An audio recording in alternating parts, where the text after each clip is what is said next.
Kerala Arabic teachers federation സംസ്ഥാന കമ്മിറ്റിയുടെ ആഭിമുഖ്യത്തിൽ അലിഫ് ടാലന്റ് ടെസ്റ്റ് തൃശൂർ ജില്ലാതല മത്സരം കയ്പമംഗലം ജാമിയ ബുസ്താനുൽ ഉലൂം ക്യാമ്പസിൽ നടന്നു.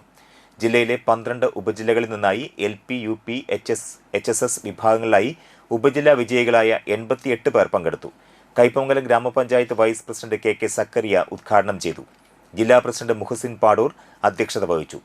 KATF സംസ്ഥാന വൈസ് പ്രസിഡന്റ് MA സാദിഖ് മുഖ്യപ്രഭാഷണം നടത്തി. ജാമിയ ബുസ്താനുൽ ഉലൂം ഡയറക്ടർ അഹമ്മദ് അനസ് മൗലവി വിശിഷ്ടാതിഥിയായി സംബന്ധിച്ചു.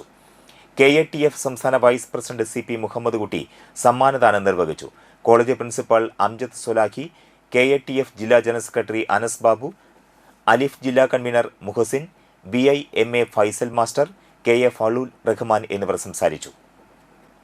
രക്ഷിതാക്കൾക്കുള്ള ഓൺലൈൻ ക്വിസ് മത്സരത്തിന് പ്രമുഖ AI ട്രെയിനർ ഗഫൂർ ആറ്റൂർ നേതൃത്വം നൽകി. LP തലം മുതൽ ഹയർ സെക്കൻഡറി തലം വരെ നടന്ന ടാലന്റ് ടെസ്റ്റിന് യംസീന മലത്തങ്കോട്, NK ഷബ്ന, ഹാരിഷ, സുഹൈബ്, സുഹറാബി, ഷെമീന, സുമയ്യ ചേർപ്പ്, മുഹസിൻ കൊടുങ്ങല്ലൂർ എന്നിവർ നേതൃത്വം നൽകി.